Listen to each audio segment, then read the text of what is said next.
Give me the chocolate! Alright everybody, welcome back to Sonic Heroes. In the last episode, we took to the beach, we handled some fun, then we caught up with Eggman and we found out, well, he's as lame and sucky as ever. But now we're going to head back and we're going to go into the Grand Metropolis area, have a little fun, do a little speed. Not the drug, the Sonic. We're gonna... Never mind. Let's get started. Getting started, playing the Sonic.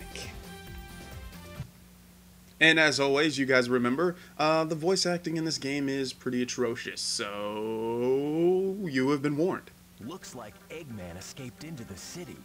Eggman's robots are taking control of everything. Let's find Eggman and show him the real power of teamwork. Yeah, I saw that on a motivational poster once. I took it in stride, mainly just because that poster was in my break room and I wanted to go to lunch. And I thought, hey, that's pretty inspirational. I wonder what I got for lunch. Going fast! Okay. Hit these boosters and do a little bit of damage to the robots. Okay. Okay, so since we're on the topic of Sonic and everything like that, I can talk about some stuff with you guys. Because I tend to do that when I do my videos and everything. Particularly when I do more retrospect videos and everything like that. First thing I want to say is big shout outs to you guys. I want to send you guys a big thank you for really just liking and supporting Sonic Heroes. Because I really didn't think a lot of people were going to really like this video. Mainly just because, you know, you say 3D Sonic game and it's not, you know, Sonic Adventure 1 or Generations. People are probably almost immediately going to assume that it's poopy. But, you know, I've gotten a pretty decent response for Sonic Heroes, and I'm really happy that you guys are digging it. Mainly just because I like this game, I really do, and just like I wanted to share it with the world. Not that everybody else has already probably shared this game by now, but I'm probably going to be one of the very few people who's just like, yeah, I genuinely like this game. This game is a lot of fun to me. Instead of saying, look how fast Sonic doesn't move, this game is lame. It's just like, nah, I'm just playing it like because I play it the way I want to play it, you know? I take it for what it is. I take it for it being a 3D Sonic game that has some of its, you know, some of its quarrels, some of its mishaps, but you know what? I take it how it is and I still like it. And I think that goes with a lot of games these days, because these days it seems like we've become so straught up for like review scores and everything like that. We value other people's opinions these days rather than our own. And I feel that's what's kind of hurting games in a way. Mainly just because it looks like people would rather hear someone else's opinion on something rather than, you know, value something and take it as it is on their own. And, you know, not that there's anything wrong with that. It's just I feel that if you kind of like, you know, put a veil over your own personal opinion, then how do you really know if you really truly genuinely like something? Because I feel like if you don't do it that way, it's mainly just going to be, okay, this is what this person said, so this must be right. And I mean, if the person that's telling you this is a valuable source and you feel like they're pretty wise and they're pretty, you know, like straight up about their opinions, then sure, have that. But you know what, that shouldn't cover up your opinion as well. And I mean, that's one of the reasons why I'm playing this game and like I like it so much, because it's like I enjoy this game. And not everybody does. I can already tell you that. Because it's, you know, it's a 3D Sonic game. Not a lot of people like these. But that's pretty much all I could say. Is like don't let reviewers and everything like that, you know, tell you what's good and what isn't. Experience it for yourself. That's what I could say. And I mean, I'm saying that while playing a game, and telling you why it's so great and why it's so fun. And I mean, you know, I'm kind of like putting my own foot in my mouth, but like, I'm playing it because I want to play it. Like, I'm not playing it just because, you know, everybody else likes it. And I feel like that's the best way to show your care and support for something. Play it because you want to play it. Don't play it just because it's popular. Because these days it seems like everybody is so judgmental about how things are made and how things are done, that it kind of like takes away from like you having your own view on something. And because of that, it's just, I don't know. It's just, I tend to ramble, and then most of the time it doesn't make sense afterwards, but you know, it's just something that comes to mind. Particularly when it comes to Sonic games, because you gotta be honest, over time, at least until he stepped into the 3D realm, Sonic really hasn't had like the greatest run when it comes to video games. He's had a lot of hits, mostly misses though. And I feel like what does it need to take for Sega to realize, you know, he's our flagship franchise. We probably should stop nailing him into the ground with every game that we put out. But it's just like I feel like they haven't exactly figured out a way to capture that like fire that they caught it with the first time. I've just beat the level. Sweet. Go us. That's the power of teamwork. We're the best. How'd my score turn out? You got a B for bubble butt. Because I could have gotten an A, but I didn't go fast enough. Story of my life when it comes to a Sonic game. Power Plant Stage 4. Escape from the chaotic plant. So, back to, like, instead of, like, trying to hit people with real talk and everything like that, let's discuss some more stuff about the game. Why is Tails running faster than me? What is that? He's not on the cover. It's not called Tails Heroes. I'm the fast one. Learn your place, Tails. Anyway. Since I am playing a Sonic game, and I know it's not a very popular one, the question I have is, if you guys have one, what is your favorite Sonic game that isn't necessarily one of the most popular ones? And when I say that, I mean like games like, you know, Sonic Unleashed, or Sonic in the Secret Rings, Sonic in the 7 Rings, I think, the one on the Wii, or like even like the Sonic Race, the Sonic Riders, which I'll be honest, the one on the GameCube wasn't bad, but then the one on the Xbox with the Kinect, Sonic Free Riders, could have done without that one. Gotta be honest. I mean, because that racing game could have been really, really good, but they decided to say, hey, let's put motion controls in this and make it completely balls terrible. People will love that, right? No, people would not love that. Actually, it's quite terrible. But I think one of my like guilty pleasure bad Sonic games, I gotta be honest, is probably Sonic the Fighters. Like, I don't know if you guys ever played that, but it's pretty freaking terrible, mainly just because it's one of those fighting games where you press... Really, Tails? You got the poof poof balloon. Why would you fall? God dang it. Got it.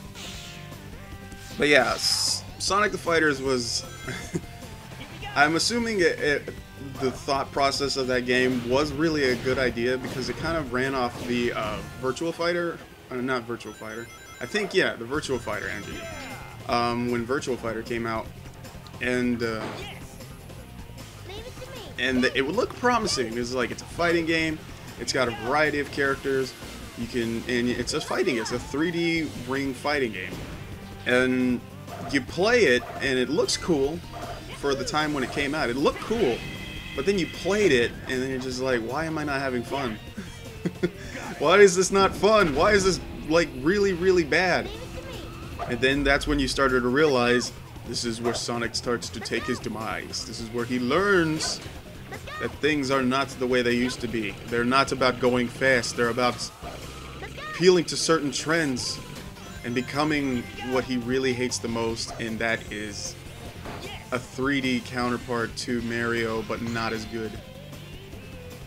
Because I don't understand, like, still to this day, I will never understand how they could get Mario games so perfectly right in 3D, and they couldn't do that with Sonic.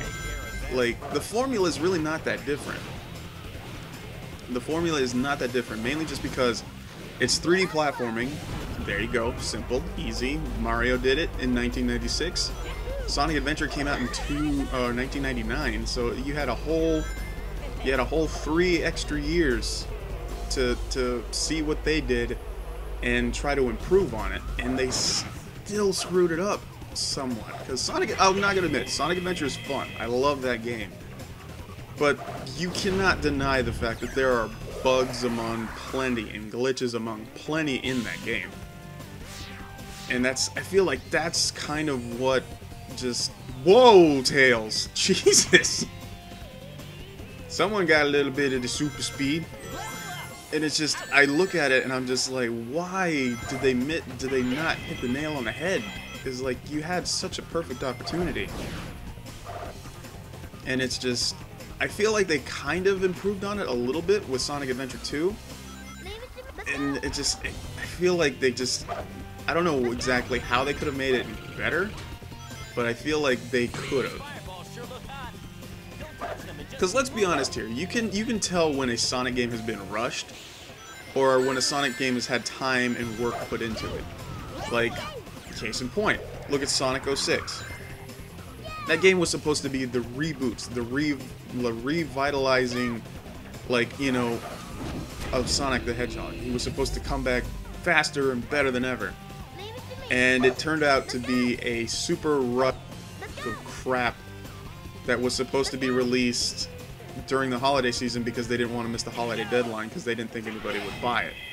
And because of that, we got the Sonic 06 that we all know and love today. And then you look at it like a game like another one, like Sonic Unleashed. Sonic Unleashed, you can tell work was put into this game. Time and effort was put into this game. It's just because of, like, the werehog mechanic of that game, that's what kind of made people steer away from it. Because then you would play the fantastic daytime stages of that game, and you're just like, God, this game is freaking awesome. And then you get to the werehog parts, and then you're just like, these parts suck. Why I want it fast? And that's where you can see you're just like, okay, they're trying something new, but it's not totally busted. You know what I mean? And because of that, I just feel like when you want to try new things, try not to do them to the point where it's almost like it almost takes the fun out of the original product. I think that's my main point right there.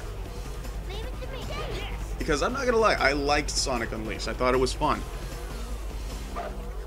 I'll admit the werehog levels needed some work, but they weren't completely terrible. They weren't totally terrible. That's pretty much all I can say. It's just like, you know, need a little work. Just need a little bit of work. And then, like, because another good way to explain it, Sonic Colors on the Wii. Absolutely phenomenal game. So good. I mean, it's not perfect. Let me rephrase that before I start singing its praise and everything. It's not perfect, but it's fun. It feels like it feels the way a 3D Sonic game should feel. Like, I feel that's what Sonic Colors did. And it's just like, and then you get games like Sonic and the Black Knight, where it's just like, let's just, you know, put more waggle than actual gameplay. And it's just like, no, why? Why would you do that? You saw how genius Sonic Colors was. Why would you continue to make that stuff? And I mean, to the sense they kept it going with Sonic Generations, but then they decided to do Sonic Boom and just I'm one of those people who's like, I try to forget the fact that Sonic Boom happened, but it's become so, like, infamous now that it's like you can't deny the fact of Sonic Boom's existence. And that makes me sad. That makes me sad because I really don't want that game to exist. Because it was very, very poopy. And it was large amounts of poopy, but it happened. Like, the only game that I can't talk about, like, I know anything about it, is Sonic Lost World. The other Sonic game that came out on the Wii. I missed out on that one. Like, it got mediocre scores, but I can't really say anything about it because I didn't play it. But eventually, at some point, I probably will, just to give it a try, just to see if it's any good. Yes! Another level done, babies. Isn't it glorious? I think after this we have a boss fight, if I'm not mistaken. And I think we gotta fight our little girlfriend, Miss Amy Rose. How do we do? It took me 8 minutes to beat this level? I got a C for can't keep the times, Josh. What? Who the heck is Josh? See, improv. I'm not good at it, as you can tell. Gotcha, my darling Sonic. Amy. What are you doing here? Sonic, this time there's no way out of marrying me. Wait. There is a way out of not marrying you, Amy. I could just say no, but you know you're a cutie, and I don't want to hurt your feelings. Oh God, baby cat. You're mine. Amy, knock it off. There's no time to play. That'll let you know the extent of a character when you can look at him and the first thing you want to do is cringe, just because. Wow, I did it. Well, that was easy. Well, I guess that'll call it here for this episode of Sonic Heroes, guys. And in the next one, oh, I got an A for Amy Rose. And in the next one, we're going to go to, I think it's the casino level. And it should be a lot of fun. It'll probably be a long one because the casino levels are pretty freaking long in this game. But I will see you dudes in the next one. I love all your faces. See you next time. Gotta go fast, like Sonic.